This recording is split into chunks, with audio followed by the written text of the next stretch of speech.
Good evening, everyone. We're just waiting for our attendees to log in, and we'll get started momentarily.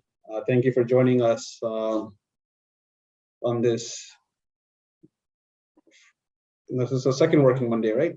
First week of the week. Yeah, last week was I'm still getting confused, getting used to this new weekend. It's really messed up my psychology. Yeah, that's right. It was a great change, actually. Yeah, I don't know how people are doing in Sharjah. I haven't spoken to anyone from Sharjah that is having long weekends. It'll be interesting to see how that plays out, or how long that lasts, rather.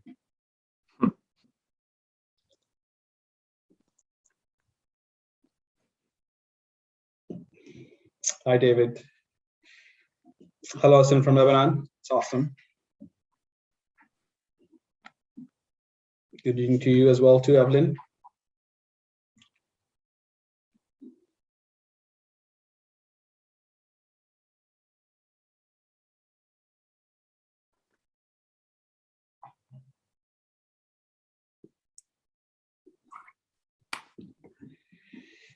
Evening, Mahesh.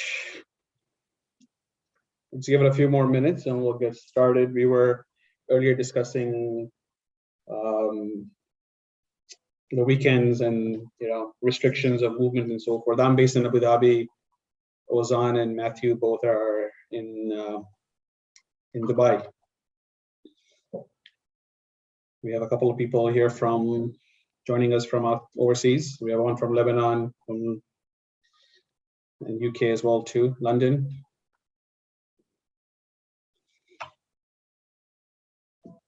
Iraq as well too, great. I don't know, what's the weather like in Dubai? In Abu Dhabi, it's pretty, relatively speaking, chilly. Pretty nice. I'm enjoying the weather. Yeah, I have my windows open, my balcony door open, so a nice little breeze, but it's a little nippy, that's what they call it. They do indeed.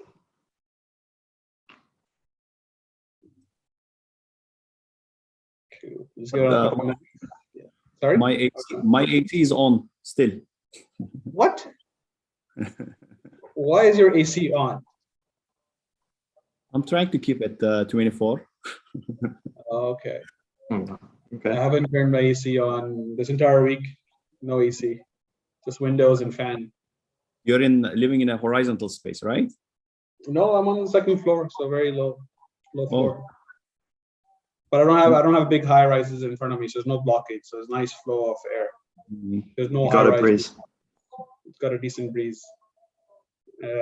We have a couple of windows, 2 balconies, so cross ventilation, so it makes things a little bit easier. Just don't get freaked out in case you hear a door slam behind me. It's the wind. It's the wind. Not the ghost. Not the ghost. It could be because no one else in the house. Is that you, Mr. Singh? I see Mr. Gurjeet Singh. This is the Honorable Gurjeet Singh, sir.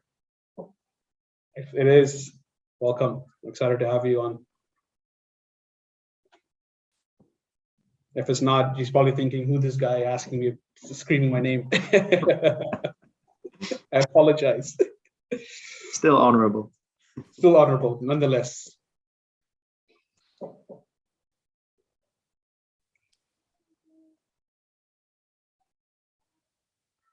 Adam,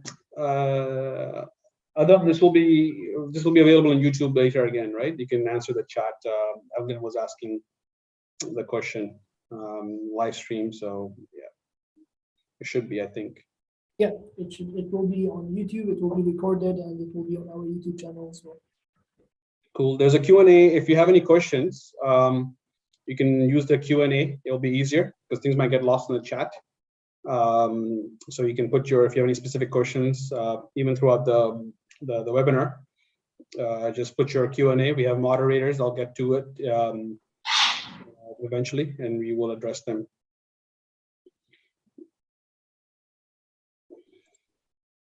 Great. So I think we should get started. We'll let other people join as they come in. they can always play catch up on the recording. So good evening, everyone. Thank you for joining the first webinar series for the year, hosted by SmartCrowd. I don't know how many people are aware of what SmartCrowd does. SmartCrowd is the region's first and largest regulated real estate investment platform. What we do is essentially we enable micro investments into real estate, allowing people to invest as little as 500 dirhams or $120 and own a piece of property and benefit from the returns generated from that property. Today's webinar is to highlight the trends that we've been seeing in 2021, how the market performed, and what sort of trends we foresee continuing, and what sort of things we think are hyped up and short-lived. Today, I have two distinguished gentlemen joining me in this webinar, and the purpose of these webinars are to educate people, provide value add to our users, and help them understand the benefits that they can gain from using a platform like SmartCrowd. So without further ado, I'd like to introduce you to Ozan. Ozan runs the Middle East practice for REIDIN. REIDIN is a data provider for anything and everything real estate related. So the volume of transactions, number of transactions, where the activity is happening, both from a transactional rental perspective, supply, demand, service charges, anything to do with Dubai real estate data, whether it's residential, commercial.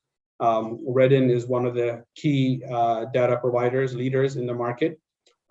Just for full disclosure, we use their services to help us evaluate properties because we are very data driven. We have a very stringent criteria process of evaluating deals that go onto our platform. We don't put any single property onto our platform. There's a very rigorous criteria process. We have our own 100 data point screening tool that we use to qualify properties, and we rely on a lot of the data that is sourced from REIDIN. And Ozan will give you a bit more background in terms of how they source data and what kind of work they do. Second gentleman joining us today is Mathew. Mathew leads the valuation practice for CRC. Valuation company. It's part of the Better Homes Group. He's been a RIC certified valuator for many years, decade of experience, been doing valuations in UAE for a long time, and he will talk about that. CRC and Mathew is one of our many panelists of valuation companies that we use. Again, as part of our valuation criteria, we do get independent RIC certified, international standard certified valuation done for every property that goes onto the platform, and that information is provided to our users. Again, the idea there is to not only allow our users to use our platform to make investment, but that in the process, we want to educate our users and equip them with all the tools to make right effective decisions so they can be empowered to make their own decisions. And Mathew will talk a little bit more about his practice and his experience and so forth. So gentlemen, if you can just give a little bit quick overview of what you guys do, and then we can jump right into it. Sure. Let me start since you started with me. My name is Ozan Demir. I've been working with REIDIN for the last 14 years, actually since the inception of the company. So I should be a shareholder by now. As you mentioned, we are a data analytics company, mainly focusing on the real estate and the retail markets. So we are actually like holding complex data sets. Some of them, they're like, billions of data is there, and we are providing these data to our clients. And among our clients, there are real estate consultants, the real estate developers, banks, as well as the real estate agents are there. And I'm actually working as data and research manager at REIDIN. Thanks, Ozan. Mathew? Thank you, Ozan. Yeah, my name is Mathew. I am the valuations manager here at CRC. I'm a MRICS chartered surveyor and a RICS registered valuer. Before CRC, I was working at Cavendish Maxwell for a number of years and previously worked at ADAS Architects as well. Throughout my experience, I've handled residential, commercial, industrial valuations. And at CRC, we also undertake asset valuations, so machinery and office furniture. We're part of the Better Homes Group at CRC. So CRC would be the commercial arm, and the Better Homes Group has effectively become a one-stop shop, offering a number of services in the real estate sector. What is MRIC or RICS certification for the benefit of our audience? Good question. So RICS, or RICS as a lot of people call it, is the Royal Institution of Chartered Surveyors. It's an internationally recognized accreditation that assesses surveyors like myself in order to be knowledgeable, competent, and also act independently in their discipline. For example, valuations in my instance, I'm a registered valuer as well. They provide standards, guidance, and assistance in all different disciplines within the real estate sector. So you can become a specialist in various disciplines throughout the RICS. Is there certain standards that have to be followed in terms of when you're doing the valuation? Yeah, so in the UAE, there's the Emirates Book Valuation Standards. We comply with that, but also as part of the RICS, we comply with the IVS, which is International Valuation Standards. So we have to follow the regulation and the guidance in terms of reporting, how we go about undertaking the valuation and its methodology.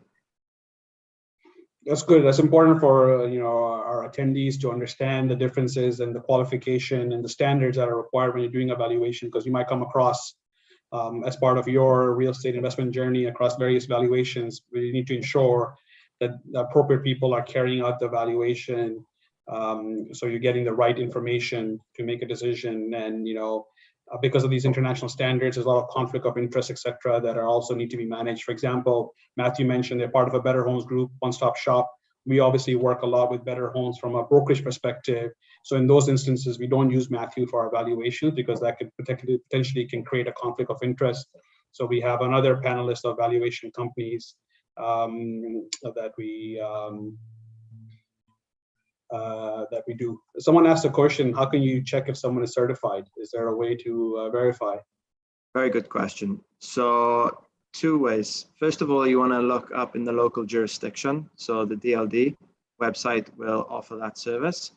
And also to find if they are RICS registered firm, you'd have to go into the RICS website. Once you are on there, you can just search for the surveyor or search for the registered firm, and the information will be there if they're registered. Wonderful, perfect, great. If anyone has any questions around valuations and so forth, and if you want a property valued, put it in the Q&A. I'm sure Mathew can just, on top of his head, do a valuation right off the bat. Cool. So, all right. So let's dive right into it. We're going to share a quick presentation around highlights the Dubai real estate market overall. I'll hand it over to Ozan to do a quick recap before we get into discussion. So the purpose of this webinar is we're going to evaluate the Dubai real estate market, what trends we've seen in 2021, and what we foresee going forward, and some of the catalysts for Dubai real estate, short, medium, and long term. And we'll wrap it up with some exciting news out of SmartCrowd. And then at the end, we are going to run a raffle draw that we have a campaign been running for almost a month, where we had various winners along the way. And today is the grand raffle, where we will have a winner who's going to win 13,000 dirhams to invest on our platform. So quite a sizable chunk. So I hope you guys stick around till the end for that draw.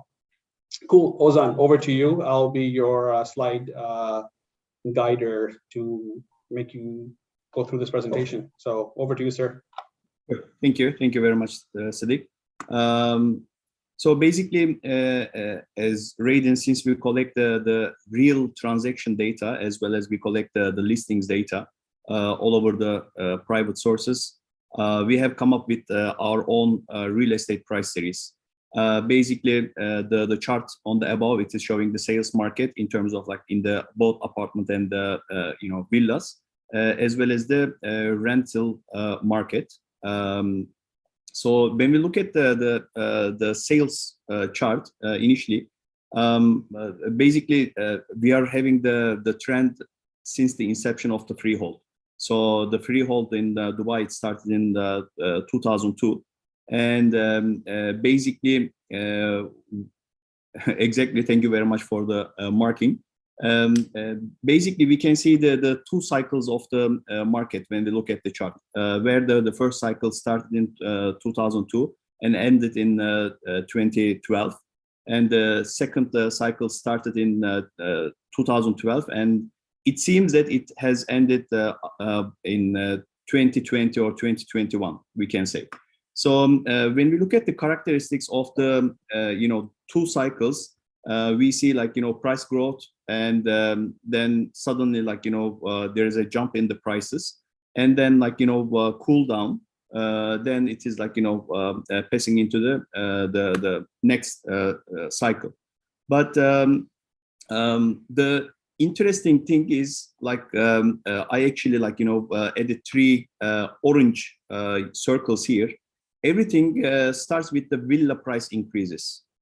So basically, in starting from 2020 and 2021, we have seen a huge price increase in the villa market. So that's why I'm on the side that like we are getting into the third price cycle.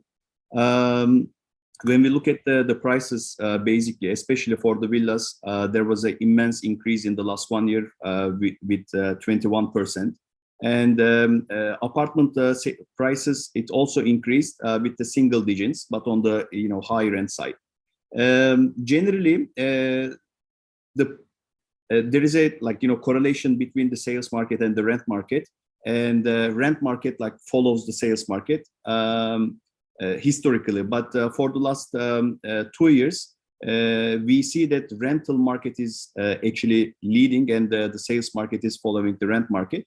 We have the similar price changes in the apartments and villas in the rent market as well. So basically, what is the reason of these price changes, right? If we move into the next slide,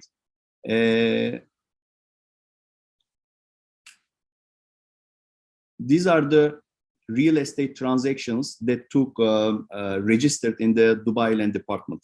So basically, we are looking at the last 8 years real estate transactions on a quarterly basis. And we have seen that the level of transactions, it was dropping between 2013 to 2018. And basically, there was like 1 or 2 years of stabilization in the transactional activities. And then we have seen another increase in the real estate transactions. Basically, we are able to segregate it by the off-plan and the ready market.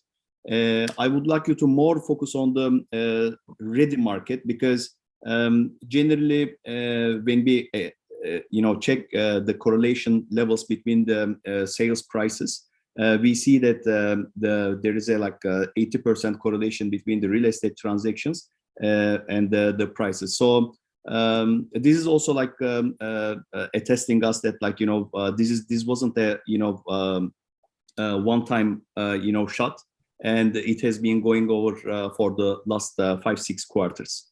If you can move to the next slide. Basically, I think it is very easy to interpret, why the villa prices changed over 20%, and the apartment prices less than 10%. The investment amount on the villas in the last 6-7 quarters, it is, it's huge. It was almost tripled or even more. So basically, when we dig down, like, what kind of investments were made in terms of like in the villas, is actually like, people, we see that like if you're investing in the ready property market, you're generally buying it for living in, right? So I think this is like, the result of the COVID. Most of the investors or most of the home buyers, they prefer living in the more horizontal space. It's not like the same level, but even in the apartments, like where we were having like 2,500 to 3,000 transactions per quarter before 2020. However, it reached around 5,000 transactions at the moment. I mean, yes, there is a like 3-4 times difference in the villa transactions, but there is also a considerable amount of transactions in the apartments. Can we move into the in terms of values, of course, like this is attesting the confidence in the market, and we can say, I mean, we are able to see the mortgage numbers as well. The mortgage numbers are also increasing. So most of the investments made in the couple of last like quarters, we see that there is an increase in the home ownership. And this is actually, I mean, we believe that this is healthy for the market. Can we move to the next slide? Yeah. Similar to what we have seen in the prices, the ticket prices are also increasing. Ticket prices means like how much do you invest on an average for like purchasing a property. Especially in the last 1 year, the off-plan market has doubled, and the ready property market, there was around 60% of increase in the investment amount, which also again attests the confidence of the investors. Can we, yeah.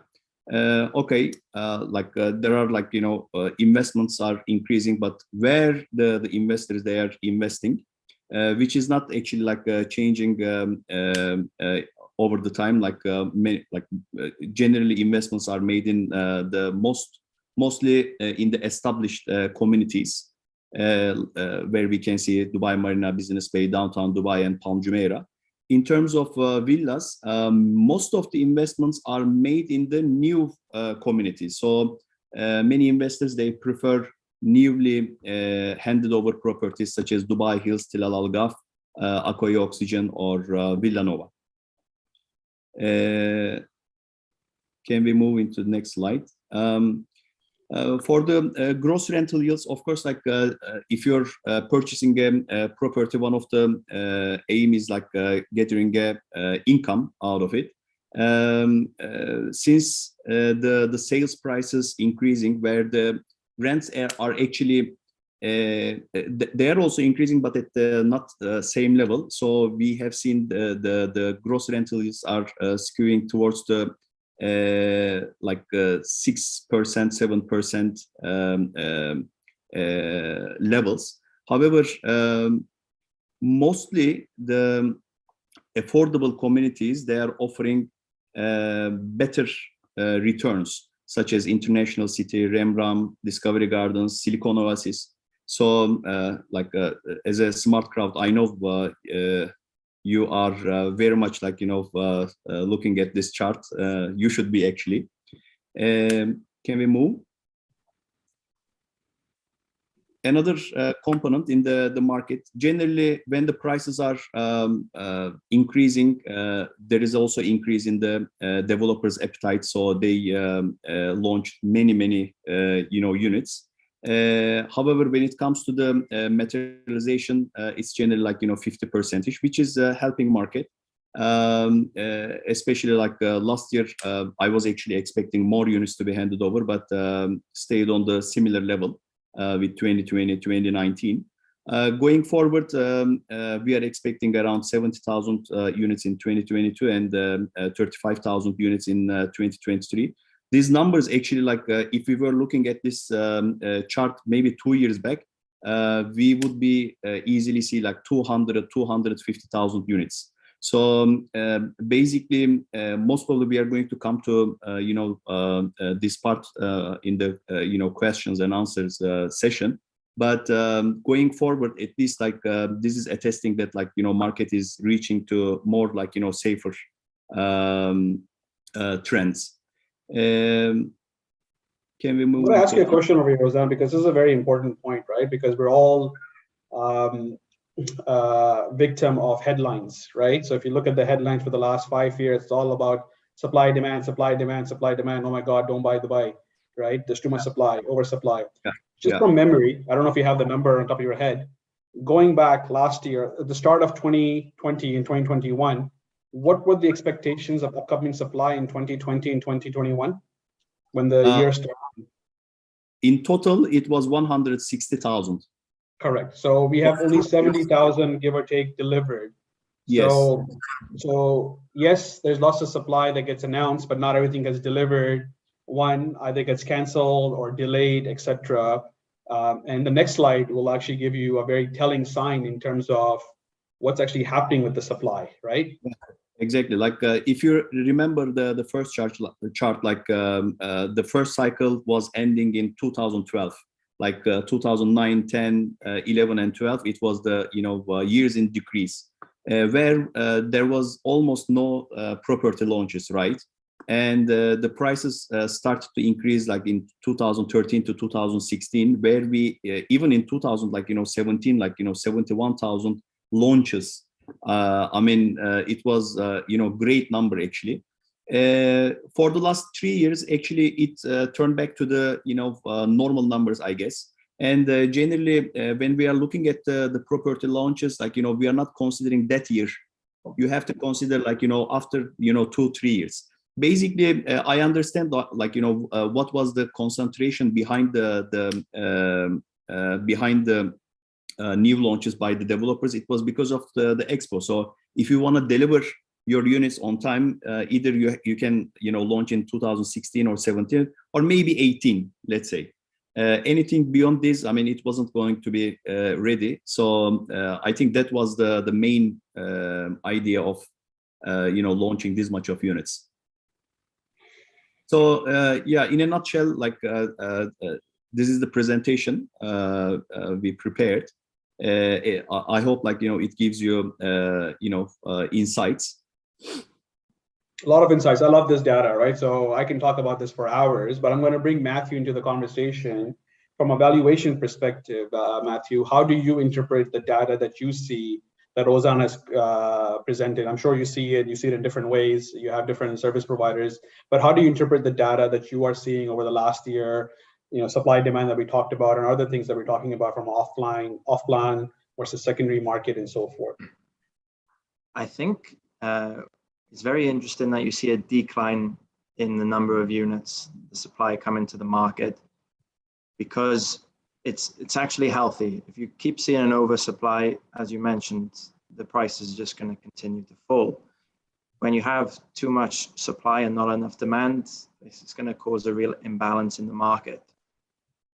What is also interesting to add to what you guys said is, over the past few years, the event Cityscape has been in the market, and year on year, it's got smaller and smaller, which indicates the developers are not bringing as much to the market, particularly the mass market.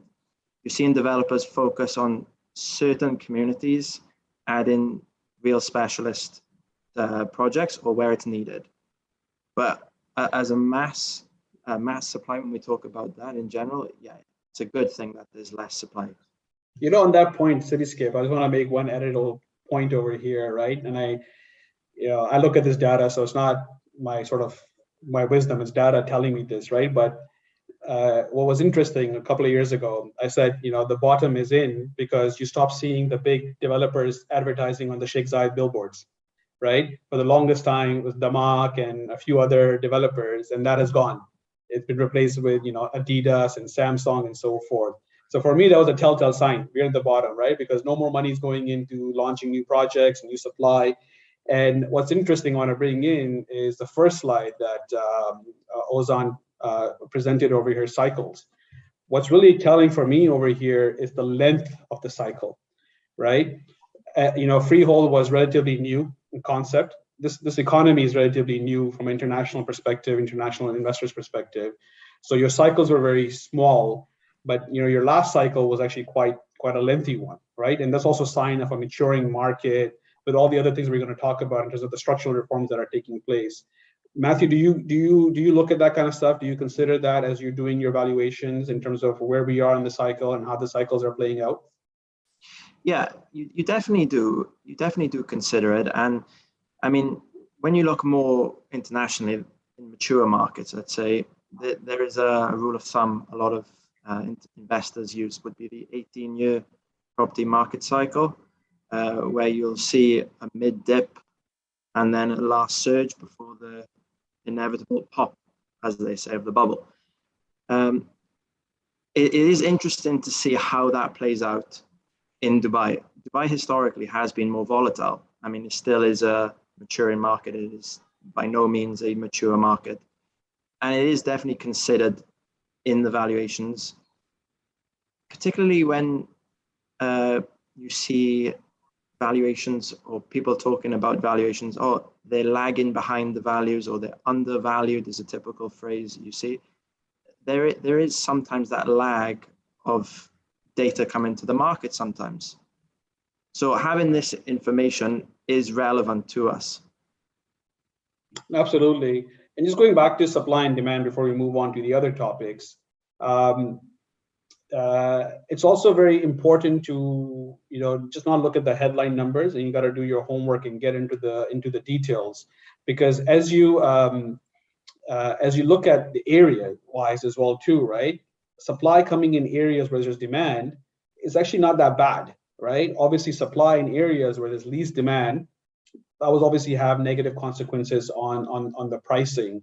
Ozan, can you speak to? I know we don't have the slides over here, but in terms of the supply that has been sort of announced and launched over the years, where is that concentrated, and what kind of supply is it? Is it apartments? Is it villas? And what is being launched as we speak? Sure. Basically, most of the upcoming supply launch, they were concentrating on the Sheikh Mohammed bin Zayed road corridor, the upper side and the lower side. If we get into the communities like the town square, the Mira, Akoya Oxygen, moving towards Dubai Hills Estate, right? Of course, it doesn't mean that there were no other launches, but we have seen launches in the Palm, downtown Dubai, JLT as well. But in the last 2 years, there was a starting change there, where we see more from the apartment launches. We have seen villa launches. This is again it is the same, coming back to same story. When there is a price increase in one of the asset class, the developers tend to move on to there. We know the developers, but anyways, let me give you the project names. I think it is better. Arabian Ranges Phase 3, Tilal Al Gaf, right?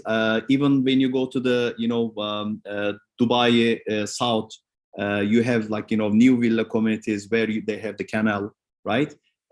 So I can say mostly between 2014 to 2019, it was more on the apartment segment, where it was focusing Sheikh Mohammed bin Zayed road corridor. In the last 2 years, more on the villa side, and the areas are actually more or less same.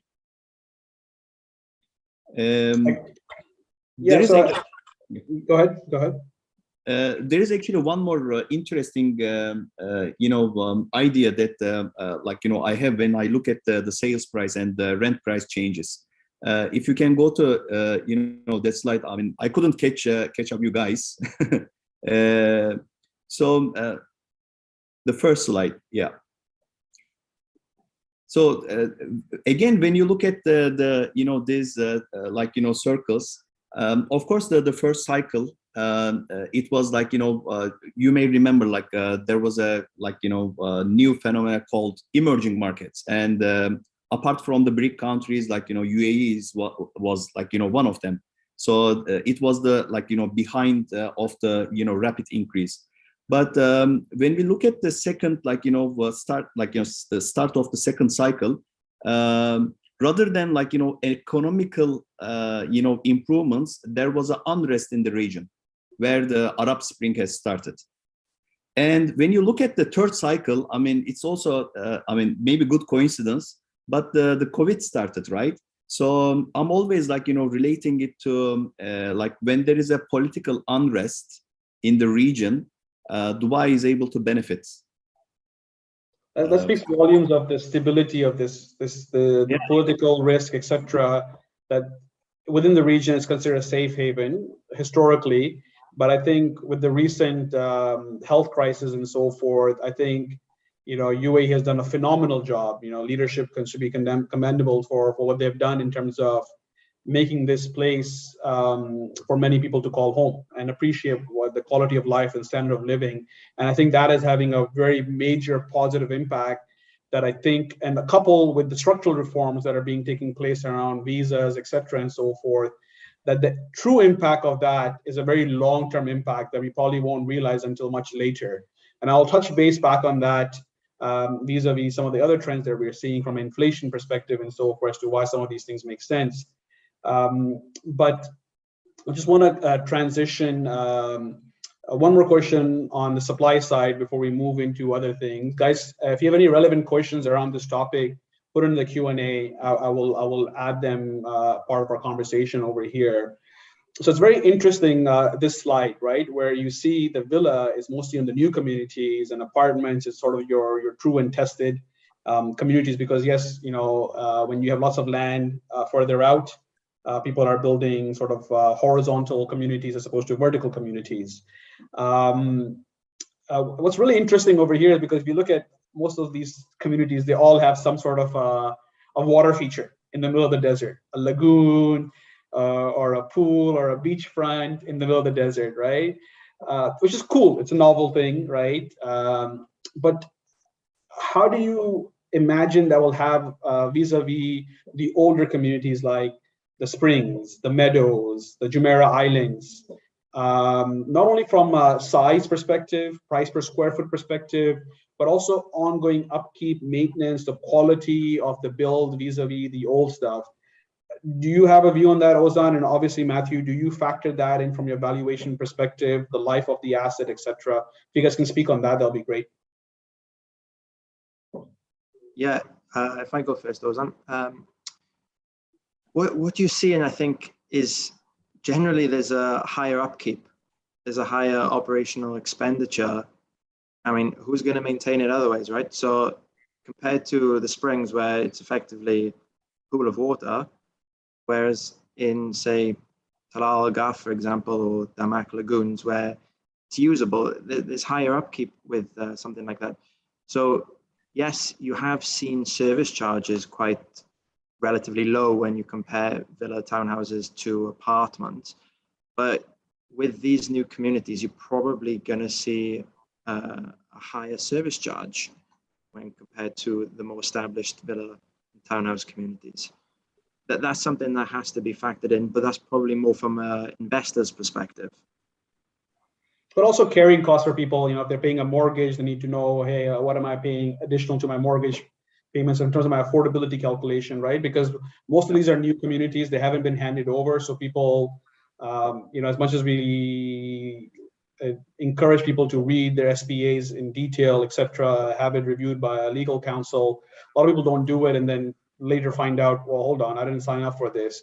So it's just, it's not to say that these are bad options for people to buy, to live in.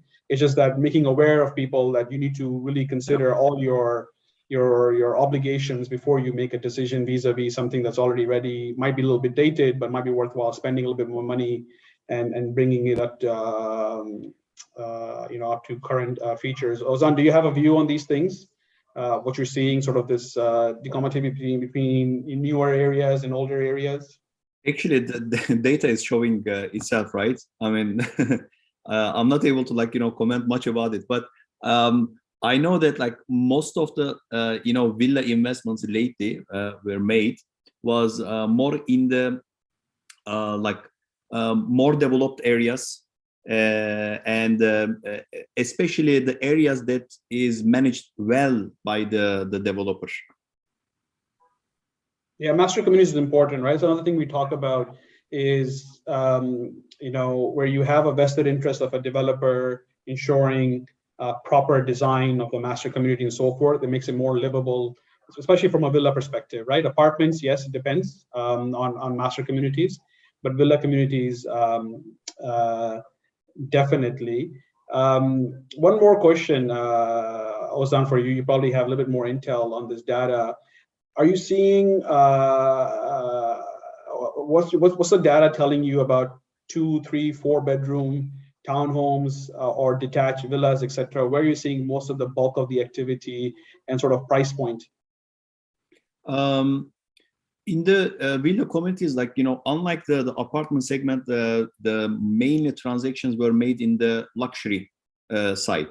Like in the Palm Jumeirah, especially, you know, there is a cluster of villas called signature villas, where the sales price is not like, you know, less than 20 million.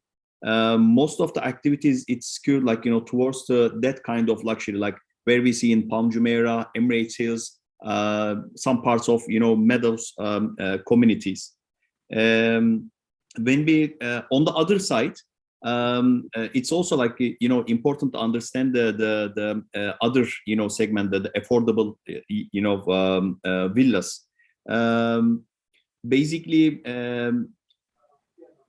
especially in the Mira or Town Square, because of the price points, it was it get like very close to the build-up area, build-up price cost. So that's why like there was a, like, you know, huge impact in terms of investment. So of course, like, you know, when investors there, like, you know, their perceptions are different, and currently, like, you know, each kind of, like, you know, villas, it's like, you know, it was actually, I can't call it like, you know, it is now, but it was available for the, you know, for the investment decisions. Cool, but in terms of the activity in the affordable segment, are you looking at, you know, more 2 bedrooms, 3 bedrooms, 4 bedrooms being more in demand, more in transacted? 2 and 3 bedrooms in terms of townhouses. Yes, I mean, more on the 2 or 3 bedrooms. And even when we look at the developer launches, like back in 2013-14, most of the like villa launches, it was focusing on 4 bedroom, 5 bedroom, and even like, you know, 6 bedrooms. In the last 2 years, 80% of the villa launches, they are concentrating on the 2 and 3 bedrooms. I can, like, you know, tell the development names as well, like, you know, Villanova, Serena, even like, you know, Akoya, Oxygen. So it's very interesting, right? Because when you're looking at real estate, you really want to understand the demographics, what's happening in the demographic, because that will be a leading indicator in terms of what's going to happen in the real estate segment. We'll talk about that. I'll make a note of that to talk about demographics in a bit, because there's a lot of interesting nuances as to how that's playing out. In line with that, Mathew, you obviously do a valuation for mortgage purposes, for financing purposes. Would you have a view on that? Are you seeing more the 2, 3 bedroom townhomes, or you think people are going for financing for much larger properties like the signature villas and so forth? There is a limited stock of the higher bedroom or larger villa communities like the Palm signature villas. So to this day, there's still lesser in demand for mortgages, and you see a lot of cash buyers with those. So definitely it's the handover communities or the 2 and 3 bedroom townhouses, both in Dubai and Abu Dhabi, both would be the same. I think just touching upon the demographic side of things, I think people are staying here a bit longer than what they originally planned or foreseen previously, and they're starting to have families. So that's naturally the progression, right? They need a 2nd or a 3rd bedroom. So that generally is where the developers would be targeting, is the community of people that stay in here as expats. That's a very valid point, right? And also with this whole post-COVID world where there's more flexibility in terms of how people work, People are willing to live a little further away from easy transport lines. Not to say those things are not valuable, they still are for certain lifestyles and so forth, but people are comfortable having a car, being further away, having a little bit more space to themselves. And what's interesting is where all the development that's been happening, as Ozan was talking about earlier, on sort of Al Khail to 311, that Hessa to Sukim corridor, a lot of development has been gone on there for the last 5-6 years and continue to do so. A lot of amenities have gone up there, right? Majority of the schools are there, hospitals are there, and we've seen increasing in traffic trends there as well too. So, there seems to be a lot of development, a lot of migration. When we look at the DIVA data as well too, in terms of activation of new accounts, that JVC, JVT, Arjan, Rimram, Dubai Hills, Damak Hills, the Dubai Properties community.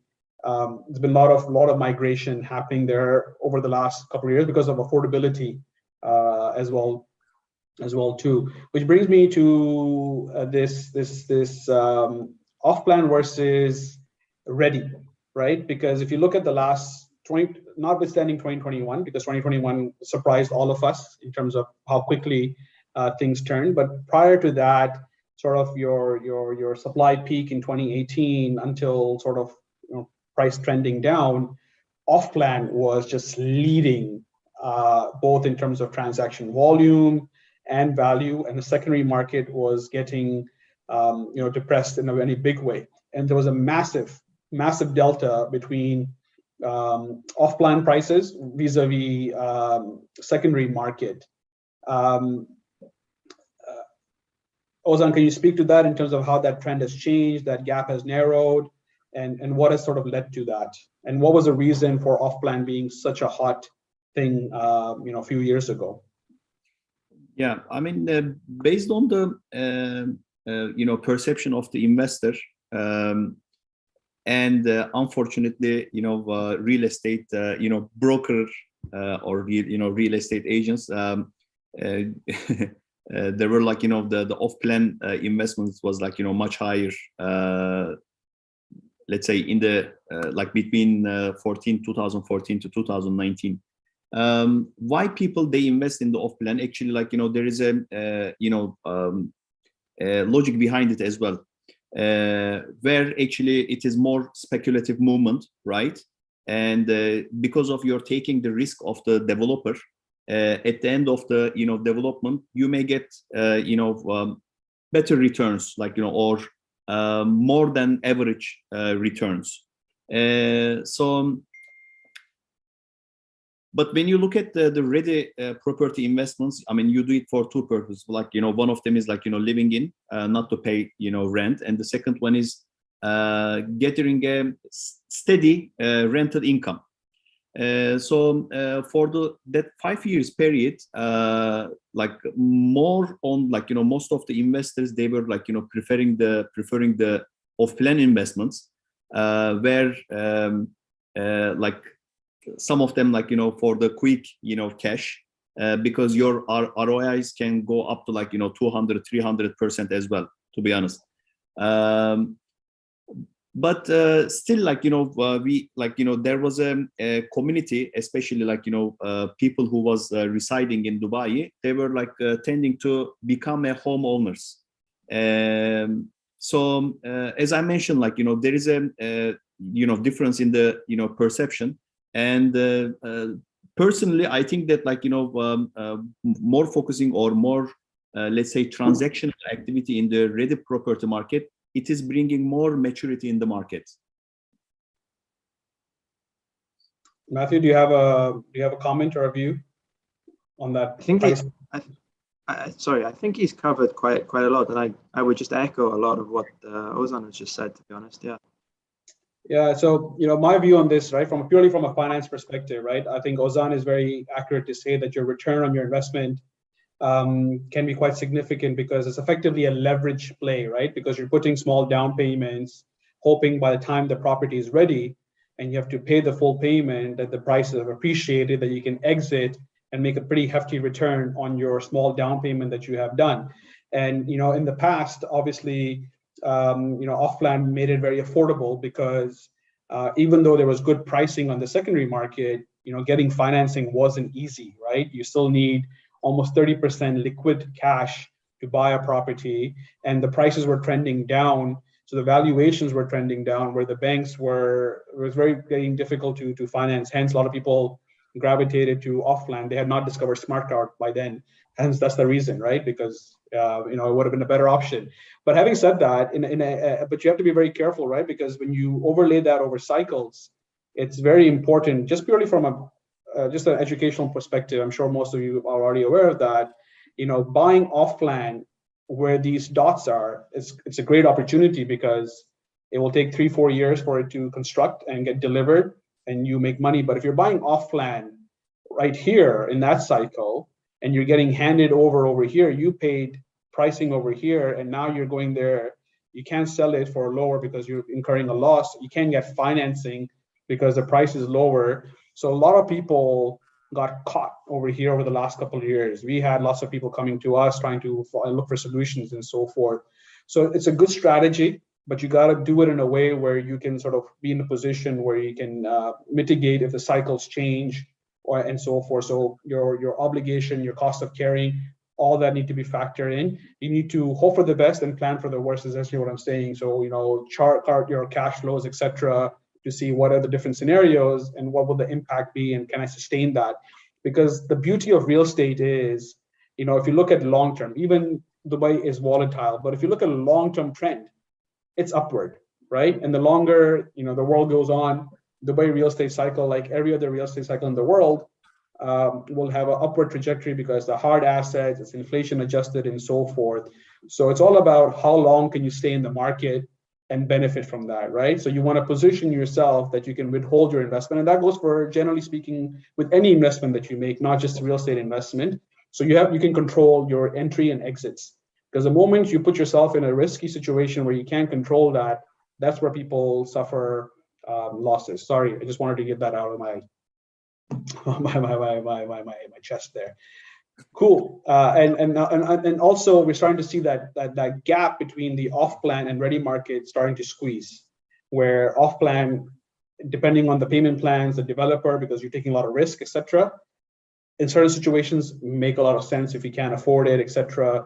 And you got to decide why you're buying what you're buying, right? Whether you're buying it for personal use, you're buying as an investment, and vis-a-vis that risk reward, you got to factor all those things in before making that decision.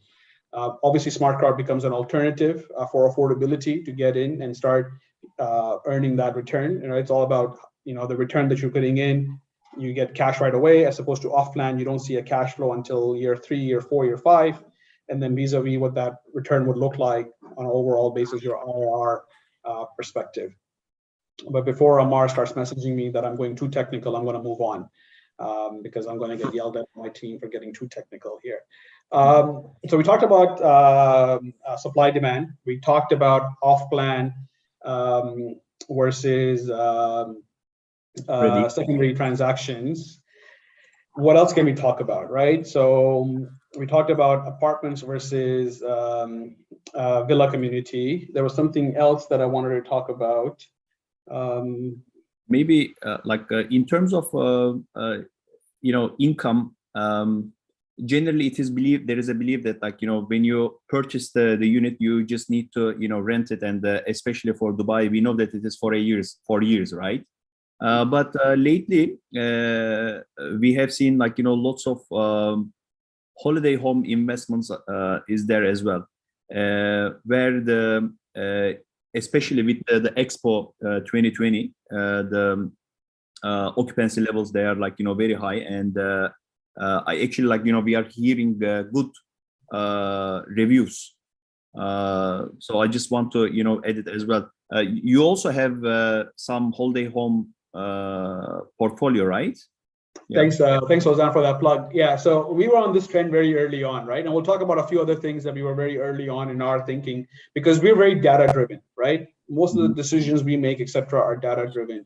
So holiday homes is a very interesting one. Yes, it allows, obviously, it's a riskier strategy because, COVID can come, can, stop all travel and so forth, and you can take a hit. or and a nice winter season can be like this, and you can have a lot of high occupancy and good returns. So you got to look at areas, the kind of property that you are doing. Rent holiday home doesn't work everywhere, but it's a really good investment strategy that has worked really well, certainly for our portfolio of holiday home companies. But what also holiday home does, it gives you a lot of flexibility. So one of the reasons we decided to do certain properties in holiday home was because we were seeing rents continue to trend down, right? And there's for you to start increasing your rent, you're tied to the RERA index, where that allows you to limit you how much you can raise rent in any given particular year. And we knew this is cycles, right? This is not long term, right? At some point in time, the cycle was going to bottom out, and we saw that early signs in 2019 where prices were starting to trick up, and then COVID sort of gave it another lump down momentarily. So we thought, holiday homes will give us flexibility because you're not locking yourself in at a low rent, which sort of anchors you at a low rent and takes time for you to increase your rent, which will have an impact on your value. And because of uncertainty around COVID and so forth, a lot of people were not willing to commit to long-term leases because they weren't sure whether they will be staying here for long, what their visa situation is, etc. So we saw a lot of long-term bookings, 1 month, 2 month long bookings because people needed flexibility, furnished units, etc. But near the end of COVID, what we really witnessed was people starting to move here from Europe and other countries saying, hey, I'm coming, I want to book a place for a month, I'm looking to set up a business, or I'm looking for a job, etc. So holiday homes did really well from that perspective, and even not so much Expo. I think this place is a destination. It's one of the busiest airports in the world, and our strategy in terms of pushing more and more holiday home properties in particular areas is driven by a few key things. Obviously, post-COVID world, this is one of the places that's open for travel, so people are coming over here. Second, obviously Expo to a certain extent, but we're not really banking too much on Expo. We're more excited about the World Cup later this year. I think that is going to be very exciting for Dubai, right? A lot of people don't think of it. I think that's going to have a bigger impact on tourism and here compared to vis-a-vis Expo, in my personal humble opinion. Like the weekday change, it may also impact the tourism as well. Agreed. Weekends perspective as well too, right? They recently announced a new visa as well too, right? Talent Pass for digital nomads, right? So this is also very impactful as well too. And then next year you have the big environment conference, the COP 2023 happening in Dubai. And then God knows by then there'll be another event that's going to happen in Dubai and so forth. So, for that reason, having some exposure to holiday home, yes, a little high risky proposition, but it also gives you a higher return. And the beauty of SmartCrowd is it allows you to get that exposure, right? So instead of you buying a property, you can afford to buy one property and turn that into a holiday home, and God forbid we go on a lockdown and so forth, it really hurts you. But in something like a SmartCrowd, you can take that money and have a exposure to a holiday home, but also have long-term properties, etc., and so forth. Easily convert into long-term commitments as well. It gives that flexibility as we're starting to see rents creeping up and so forth, that equation starts changing. You can always turn that into furnished long-term and maximize your income from that perspective. So a lot of the activity, and as you can see from this chart, in terms of most of our focus on the holiday home is in Marina, downtown, GLT to a certain extent, and these are your top transacted areas, which also makes it more attractive because these are very liquid in the sense that there's always investors that are out there looking to buy properties in this area, right? Everywhere in the world knows about the Marina. Everyone knows downtown Dubai, Burj Khalifa. Everyone knows Palm to a certain extent. So it also gives you that sort of safety net in terms of the areas that you're investing in, those types of strategies. It really depends on when you're targeting the holiday rental sector. The fundamentals of real estate come back into play, which is location, the infrastructure, what's around there, the facilities, the amenities. It really does make a difference then. Agreed. Yeah. So for me, it's cash flow, then location. I'm a numbers guy, so that's how I look at it. But no, very valid point. But keep in mind, right? I'm not advocating or pushing holiday homes. I'm just saying it could be a good strategy. There's obviously a more risky proposition, right? You have to consider slower months in summer. So if you are looking to buy a property outright yourself, especially if you're going to finance it and put it on holiday homes, just make sure you build up enough reserve during those lull months where you have enough cash flow to cover your expenses, etc. So you don't put yourself in a situation where you have difficulty upkeeping your properties. One thing I want to talk about, Ozan, is old versus new as well too, right? Because as the country is getting older, a lot of the communities are getting older, the upkeep, that's one of the things that also keeps coming up when people talk about Dubai, like, oh, Dubai, the construction quality, etc., and so forth. How do you think about new versus old, service charges, reserve funds, etc.? What's your thought process around that? And then you can add to that as well too. Actually, Mathew was like, right. I mean, location. Everything starts with location. And based on the budget, of course, like I mean, many of the first entrers to the market, they are opting for the new units. However, I believe this depends on the developer. Such as if you're living in a community where the developer is taking care of the whole community in a good way, nice way, where they are keep upgrading it, and there is not much difference. But yeah, I mean from the let's say our partners that we know, most of the people initially they are looking to the newly built buildings and communities. If I could jump in there, Siddiq. Yeah, go ahead. Sorry, guys. Well, I think it's becoming apparent. There's been some fires in certain towers. There's recently been a collapse of a car parking structure, one of the towers in the marina. This topic, even for the RICS on an international level, is a very relevant topic. And with Dubai having a questionable construction quality in certain developments, I think this is going to be at the forefront of a lot of potential buyers in the market going into the next 2 to 3 years. It's becoming more prevalent because a lot of finishes aren't up to scratch anymore. And then when you consider it relatively, the market and the developments aren't that old, but they seem quite old for Dubai. So there's that fashion trend in some ways, right? You have to keep up with the Kardashians, as they say. Correct. So, and that's where the developer reputation, their track record comes into play. Old is not necessarily bad. Old will have a bigger reserve fund if managed properly, if it's the right developer with the right. You can compare. Yeah, sorry to cut you. You can compare Discovery Gardens and the Greens as two communities. Correct. Around the same time, relatively speaking. Yeah. So. I know for a fact Greens, because we have a portfolio of assets, not we, our investors do on our platform. The reserve funds there are quite sizable, right? And then it all comes down to individual units as to how they have been kept up, etc., and so forth. But there's amenities and so forth. They've been pretty well maintained, and they have the cash to do further uplift and so forth. And location for that one is phenomenal. For example, I'm just saying that because Ozan lives in the Greens, so he can be happy about his choice of living there and owning his property.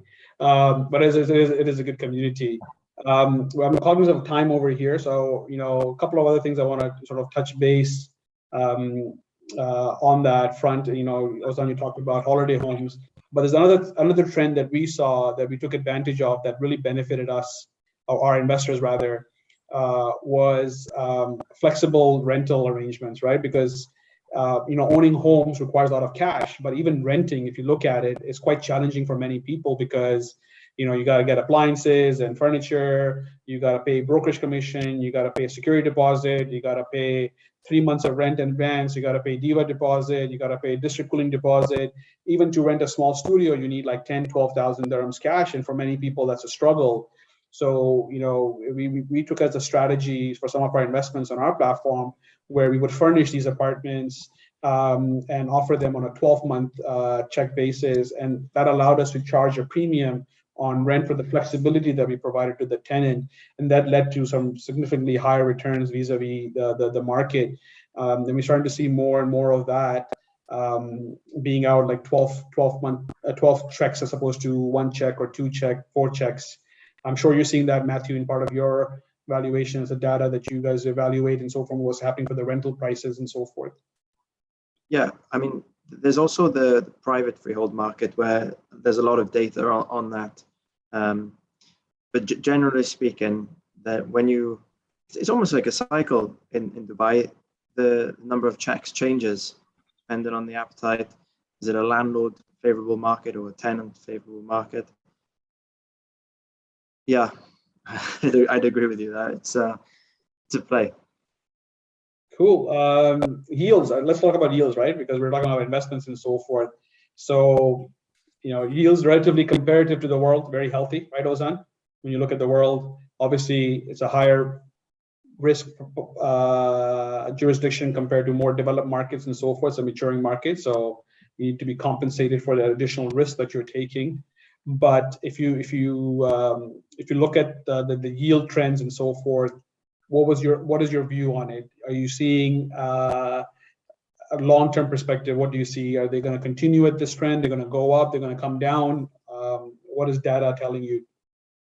This is actually like, based on my 2022 expectation. I'm expecting rise to be continued, but at a slower rate, maybe single digits. So that's why, like, I don't think that there will be huge impact on the yields, and probably stay on the same level, similar levels. I'm not expecting to go up to 10% yield or going down to 5%. It's going to be between 6 to 7% levels for the next couple of years.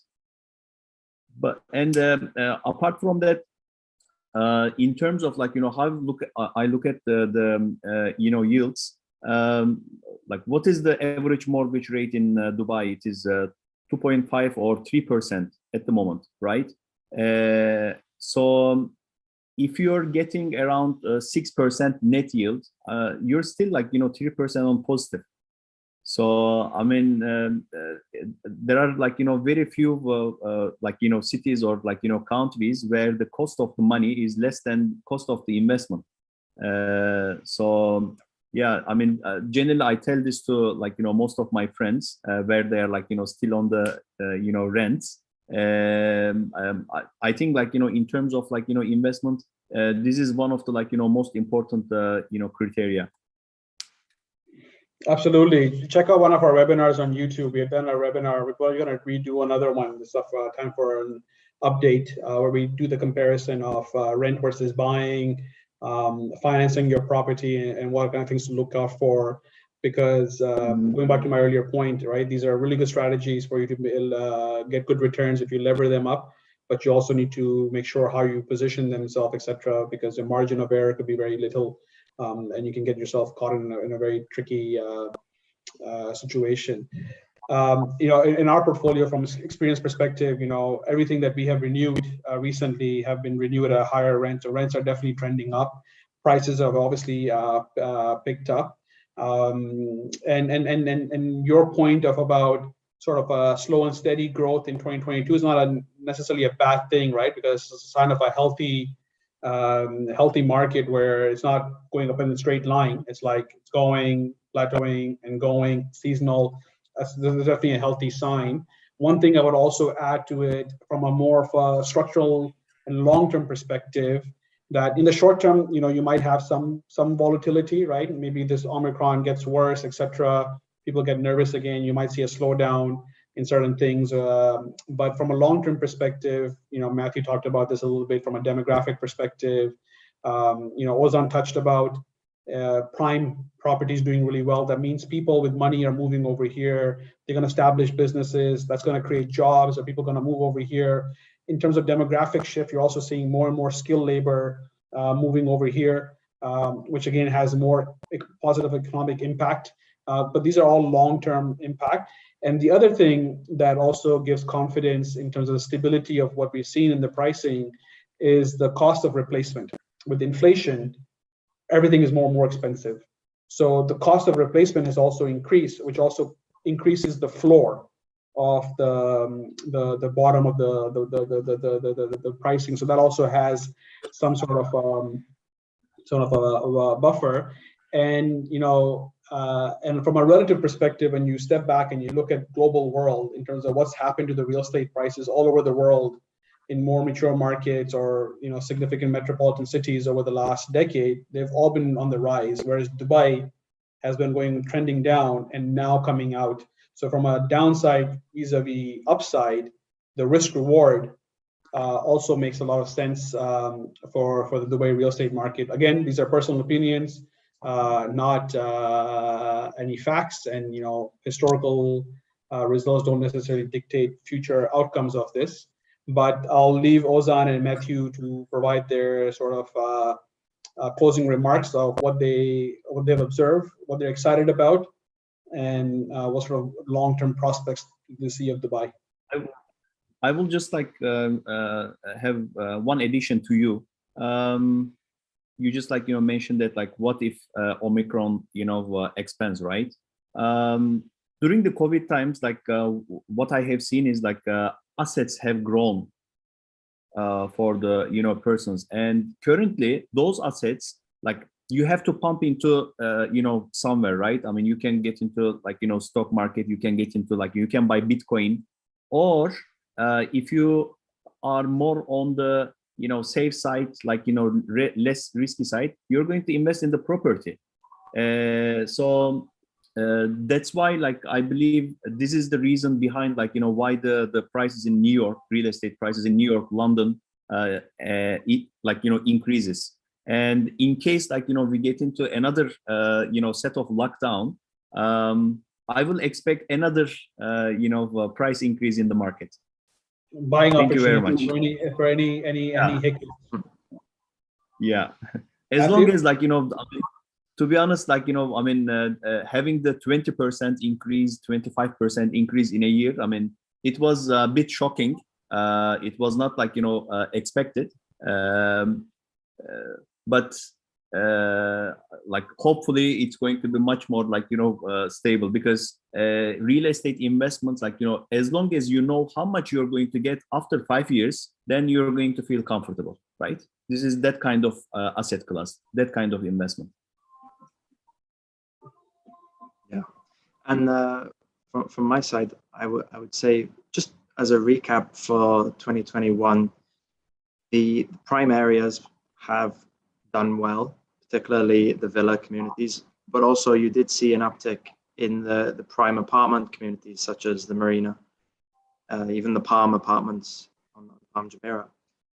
What you are seeing, or have seen, is a greater separation between the prime communities, whether that's a villa or apartment, and the rest of the market. That there is that greater separation. High net worth individuals coming into the market, moving here during COVID, that's emphasized that as well. What you did see in the last quarter was Q4's cooling down period, let's say. Normally the summer is quieter, it's more of a seasonal thing in Dubai, but 2021 summer was kind of the opposite in some ways, right? The prices increased a lot during that time, and there was a cool down towards the last few months. And having high growth in such a short period of time is not healthy for any market.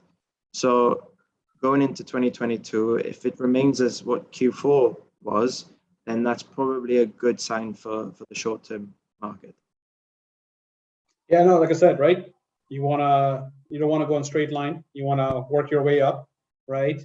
Obviously, these kind of investments are more long-term, so you gotta have a more long-term view and not get too bogged down in terms of timing the market. You want to make this decision the right way so you can spend more time in the market rather than timing the market. So to one of the points that I want to touch on, what Mathew talked about, the prime in the villas, etc., is yes, lots of money has come in, people have moved over here, etc. And as prices have gone out, people are going to start getting priced out, right?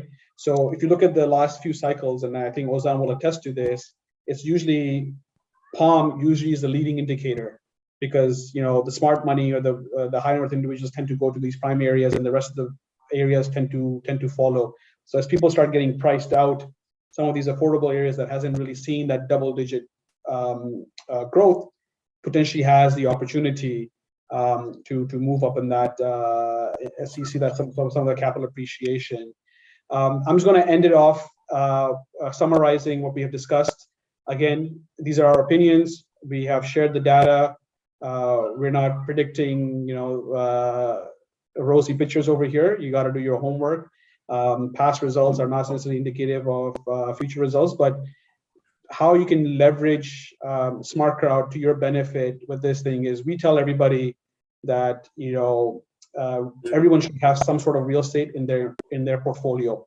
And it's very difficult for many people to do so because real estate is a very chunky investment, requires a lot of cash, and for many people that becomes a very concentrated asset in their investment portfolio. So what SmartCrowd does by fractionalizing it allows you to have appropriate allocation, and within that you can have exposure to different strategies. So you're not too nervous to take on risks, right? So for example, Ozan said, hey, if Omicron comes and people get nervous and you see a price dip, might be a good opportunity to buy in. But if you're buying the entire property to yourself, it's a very big risk that you're taking buying $1 million, 2 million dirham property. Whereas with SmartCrowd, you can take exposure and incrementally increase that over time. And we saw a lot of people on our platform take advantage of that during the COVID period, and they have made, on paper at least, until we exit some of these opportunities, really good returns from a capital perspective and obviously from an income perspective. But the point is, we allow you to build better diversified investment portfolios, and the purpose of these webinar and so forth is to educate, help you guys to better understand your investment criteria and so forth, your objectives, and use tools like ourselves and other tools that are available in the market to improve your financial health. So we're going to stop over there. I'll see if there's any questions, Amar, if you want to ask any questions relative to this before we move on to the raffle draw and some of the other things that we wanted to talk about.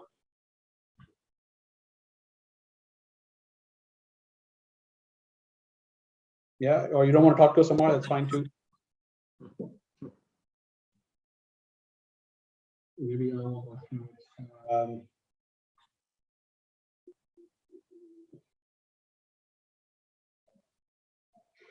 all right, so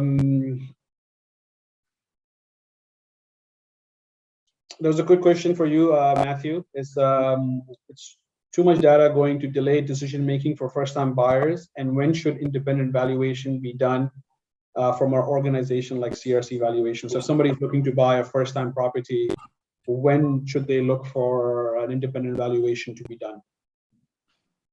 Good question. If you're going to buy a property, whether it's your first, second, third, it's always best to get multiple opinions from reputable brokers.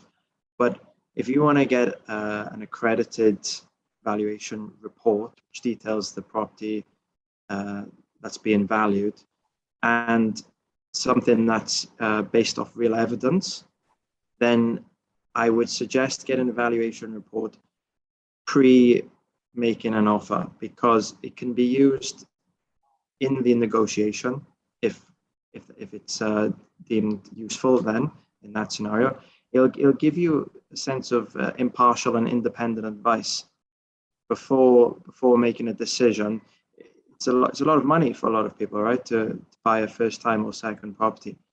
So I would say it's pre-making offer. Speak to a few agents, they'll make you feel comfortable first, but then reach out to someone like CRC Valuations who are, as I mentioned, RICS qualified, because they'll be compliant with the international standards. And then you can feel more comfortable going ahead with your decision. Cool, thank you for that.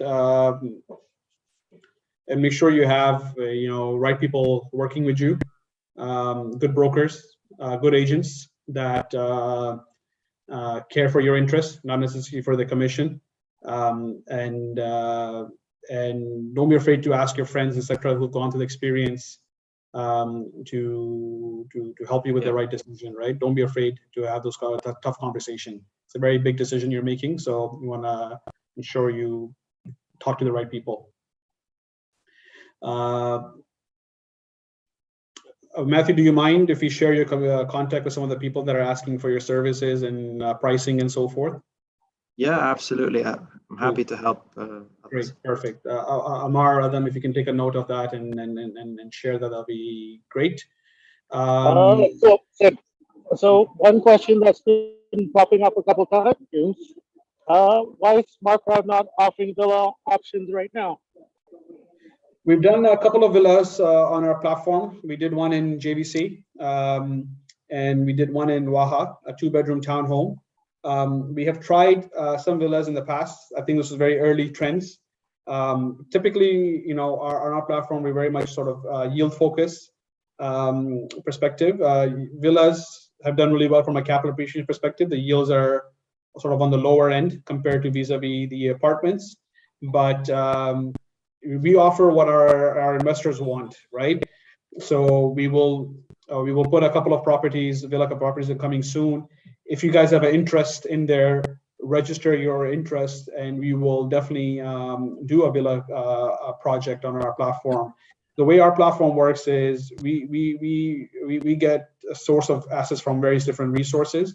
We qualify them, put them on the platform as a coming soon to get pre-orders, and depending on people's uptick on those opportunities, we proceed with them. If there's not enough interest in those properties, we pass on them. So if you see a villa opportunity, make sure you pledge your interest.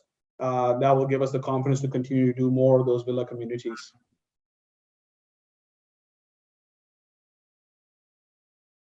By the way, the 2 villas that we've done, the returns have been pretty phenomenal for those ones, obviously, as you've seen from the numbers. Any other questions, Amar?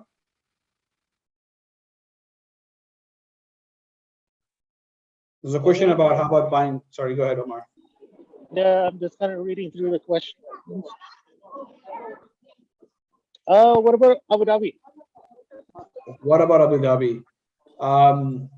So yeah, we're guilty. We don't spend a lot of time on Abu Dhabi in terms of offering opportunities, but we are starting to look at it. It's early days for us. One thing about Abu Dhabi is they have done a phenomenal job over the last 2-3 years in terms of making a destination. So I don't know how many of you guys have been to Abu Dhabi recently. It's phenomenal in terms of entertainment, right? Yas Island, phenomenal place for tourism and so forth. Obviously, population is not as large as Dubai, but I think that will change over the next few years. So if you have a very long-term perspective, I think Abu Dhabi could be a really interesting place to look at, but we haven't done anything in Abu Dhabi yet. We are starting to plan for it. So maybe this year, in year 2022, you might see some opportunities in the capital. I'm sure, Ozan, you look at the Abu Dhabi data. Mathew, you guys have an office and you do some valuation in Abu Dhabi. Are you seeing similar trends in Abu Dhabi vis-a-vis Dubai in terms of price improvements and rental improvements? Generally, Abu Dhabi is following Dubai with 6 months to 1 year lag in terms of prices. I don't remember the yearly change, but it was limited to 5 to 6%, but it was on the positive side. Yeah, I'm just from my side. We do quite a lot of valuations now in Abu Dhabi. There seems to be much more interest now than there ever has been. So I think that's here to stay. Good to know. You just give me more encouragement to start looking at Abu Dhabi more seriously. Awesome. And Siddiq, one last question here. And I lost it. One second. Perfect. So essentially, SmartCrowd, when we list a property, we do a valuation on it. When is the next time we do a valuation? Like, how are investors kept up to date on how those properties are doing? Yeah, so we do a valuation when the property is onboarded onto the platform. And then anytime we make a strategic decision on the property, whether it's to exit, an independent valuation will be done. And we will be launching our secondary market this year. Waiting for a new MOU to be signed between the DIFC and the land department, which is expected in Q1, Q2 of this year. Once that is signed, our secondary market will go live. And when we do a secondary market, at that time, evaluation will be carried out as well too. We're planning to do secondary market windows twice a year. And so you will have, starting from that point, every 6 months, an indicative value of the asset. So you can decide whether you want to hold on, you want to add to your position, or you want to divest your position, giving you that control over your investment. So we expect that starting sometime in Q1, Q2 of this year, post that MOU that's being signed between the DIFC and land department. And the reason we're waiting for that is more so the practical challenges of doing ownership transfer between for micro investments, the way we structure them. It will become a lot more easier and a lot more economical than the current process in place. Land department and DIFC are fully aware of that, and they've been working on updating their procedures, and we expect it to have that updated hopefully by Q1, Q2 of this year.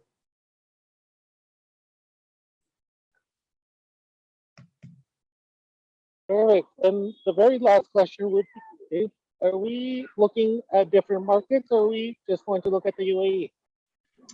No, so we are planning to do international markets as well too. We've been very cautious in our approach, given the COVID challenges, in terms of evaluating going to the markets ourselves, but then also a lot of we take things for granted living in UAE. We opened up much quicker.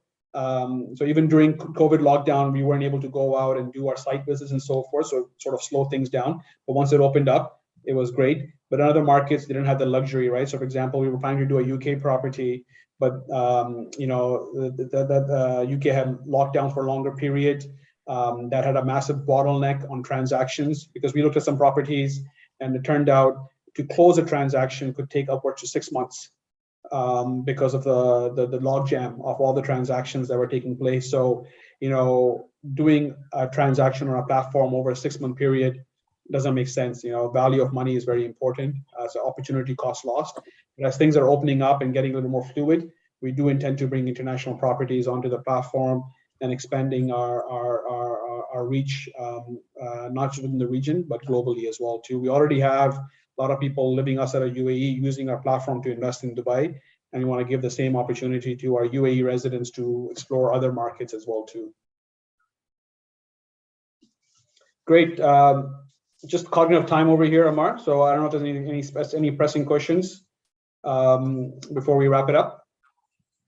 No, that should be it. Just one quick question. Is there a mobile app coming? Sorry? Is there a mobile app coming? Yes, we're working on a mobile app, so we're quite excited about a mobile app. There's a couple other products they're going to be launching very soon as well too. I'll just give you sort of sneak peeks. Don't tell anyone, just between us. Okay, so app is coming very soon. That will give you a lot more easier access to your dashboards and ability to invest. The first phase will only for existing investors, and then eventually we will roll it out to new users joining our community through the app. We recently launched a product called SmartCrowd Premium, targeting people that are looking to deploy large sums of money into the Dubai real estate market.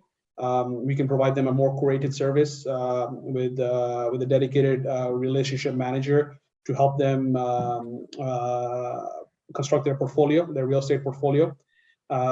We are also planning to launch a service where if you are looking to buy 100% property, you can reach out to us and we can help you plan that entire and manage that entire cycle in terms from sourcing all the way to closing and post-closing in terms of managing the asset and putting the investment strategies around that. It's called SmartCrowd Direct.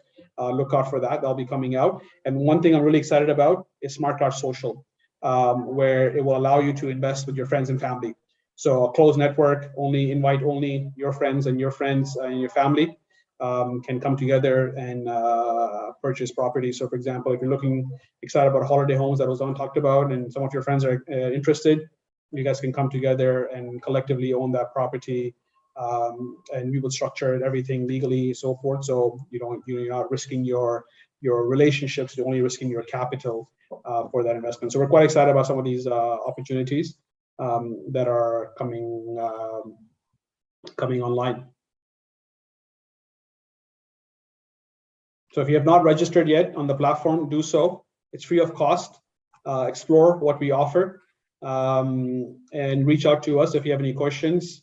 We have very interesting opportunities live on our platform right now. We talked about holiday homes. We have one holiday home property on our platform. It's in Marina in Studio One Tower.